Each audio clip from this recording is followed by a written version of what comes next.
आप देख रहे हैं अनहोनी। तो चलिए बढ़ते हैं आज की इस कहानी की ओर। दोस्तों, मैं यानी कमलेश आज आपको जो कहानी सुनाने जा रहा हूँ, हो सकता है उस पर आप लोगों को विश्वास ना हो, मगर यकीन मानिए इस घटना को याद करके मेरे रोंगटे तक कांपने लगते हैं। और शायद ये कहानी सुनने के बाद आपका भी यही हाल हो। खैर, दरअसल हुआ कुछ यूँ था। उस रोज मैं अपने मामा के घर में गर्मियों की छुट्टियां बिता रहा था। शायद वो मेरी तीसरी रात थी जब मैं, मामा जी और उनका बेटा प्रिंस, हम लोग घर के बाहर बने चबूतरे पर बैठकर नेचुरल ठंडी हवा का लुत्फ उठा रहे थे। तभी प्रिंस ने मामा जी से कहा, पापा कोई कहानी सुनाइए ना। इस पर मामा जी ने कहा, नहीं, फिर तू डरेगा रात को। इसके बाद भी जब प्रिंस नहीं माना और जिद करने लगा, तब मामा जी ने कहा, अच्छा ठीक है, सुनो। कमलेश तुम भी सुनो। हमारे घर के बगल में जो छोटा सा घर है ना, उसी की कहानी है। आगे मामा जी ने बताया, ये बात आज से करीब 25-30 साल पुरानी होगी। तब भी शायद गर्मियों का ही मौसम चल रहा था। एक शाम मैं आराम से चाय पानी पीकर बिस्तर पर लेटने जा ही रहा था कि तभी घर के दरवाजे पर कोई जोर जोर से हाथ मारने लगा।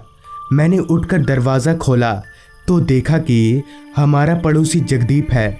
फिर जगदीप बोला, मनोज भाई, बगल वाला बुढ़ा मर गया। इस पर मैं बोला, कब? ठीक है, अब चलो शमशान ले जाने की तैयारी करो। दरअसल वो बुढ़ा हमारा ही पड़ोसी था। उसका इस दुनिया में कोई नहीं था। पत्नी पहले ही मर चुकी थी और बेटा कई सालों से लापता था।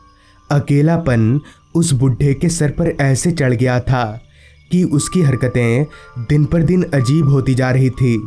राह चलते किसी भी आदमी को मारने दौड़ता, किसी को भी बेवजह गालियां बकने लगता। खैर, मर गया तो अच्छा ही हुआ। फिर हम 3-4 लोगों ने मिलकर अर्थी बनाया और पूरी रीति रिवाज के साथ हम 4 लोग अर्थी लेकर निकल पड़े। वैसे कल सुबह ले जाने से भी होता, पर रात भर लाश के पास कौन बैठेगा, यही सोचकर हम लोग शाम के अंधेरे में ही निकल गए।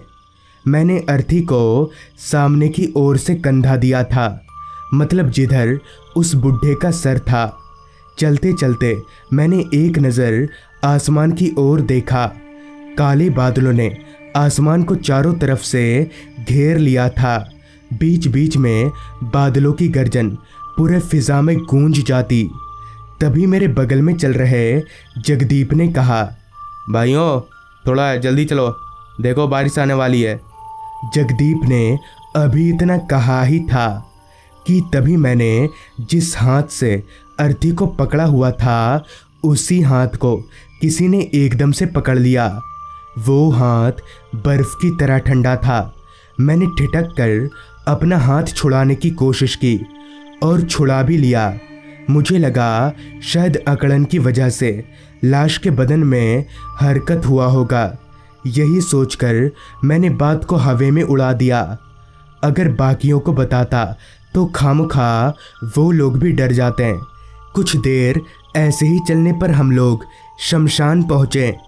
जैसे ही हम लोग शमशान में दाखिल हुए कि अचानक ही बहुत तेज बारिश आ गई। शमशान में बने एक शेड के नीचे हमने लाश को रखा और खुद भी वहीं खड़े हो गए। उस घने अंधेरे में रोशनी का एकमात्र जरिया शेड की खुट्टी पर टंगी एक लालटेन ही थी। वो भी तेज हवाओं में जूझ रही थी। टीन के शेड पर टिपटिपाती बारिश की मोटी बूंदों के अलावा और कोई आवाज़ मेरे कानों में आ नहीं रही थी। बहुत देर तक इंतज़ार करने के बाद भी जब बारिश नहीं रुकी, तो मेरे और जगदीप के अलावा और जो 2 लोग आए थे, उन्होंने कहा, तुम दोनों यहीं रुको, हम लकड़ी का इंतज़ाम करते हैं। और इतना बोलकर वो दोनों भींगते भींगते ही वहाँ से चले गए। बारिश हर पल बढ़ती ही जा रही थी। मेरे और जगदीप के अलावा अब आसपास कोई जिंदा इंसान नहीं था। अभी हम लोग वहाँ खड़े खड़े इधर उधर देख ही रहे थे। तभी जगदीप ने एक दबी सी घबराई हुई आवाज में कहा, मनोज ये लाश हिल क्यों रही है? जगदीप की बात सुनकर उस माहौल में शायद एक बार के लिए कोई भी डर जाता, मगर मैं नहीं डरा। मैं उस धुंधली सी रोशनी में नजरें गड़ाकर उस कफन में लिपटे उस लाश को देखने लगा। लेकिन सब कुछ तो सामान्य ही था। ना तो वो लाश हिल रही थी और ना ही कुछ ऐसा वैसा था। सारा कुछ देखने के बाद मैंने जगदीप से कहा, नहीं तो कहाँ लाश हिल रही है? दारू वारू पी कर आया क्या? मेरी इस बात पर जगदीप कुछ बोलने जा ही रहा था कि तभी तेज हवा के झोंके से काफ़ी देर से फड़फड़ाती लालटेन की लौ अचानक से बुझ गई। लालटेन बुझते ही किसी ने मेरे दाहिने हाथ को कसकर पकड़ लिया। तभी मैं बोला, क्या यार जगदीप, इतना भी क्या डरना, हाथ छोड़ मेरा। इस पर जगदीप ने जो कहा वो सुनकर मेरा पूरा शरीर कांप गया। मैंने कहा तेरा हाथ पकड़ा है? जगदीप से ये सुनकर मुझे याद आया कि जगदीप तो मेरी बाईं ओर खड़ा था। तभी मुझे ये एहसास हुआ कि वो हाथ बर्फ की तरह ठंडा है और उस हाथ में जिस तरह का खरखरापन था उससे ये साफ था कि वो किसी उम्र दराज आदमी का हाथ है। मैं ठिठक कर पीछे हट गया और उस हाथ को अपने हाथ से अलग कर लिया। इतने में ही जगदीप ने लालटेन जलाने के लिए अपना लाइटर निकाला। लाइटर की रोशनी में मैंने जब आसपास देखा तो वहाँ कोई नहीं था, मगर हाँ, वो जो लाश थी उसके चेहरे पर से कफन हट चुका था। उस बुढ़े के चेहरे पर एक हल्की सी मुस्कुराहट थी, जैसे वो मेरे ही ऊपर हंस रहा हो। खैर, जगदीप ने लालटेन जलाया। वो दोनों लकड़ी लेकर अभी तक नहीं आए थे।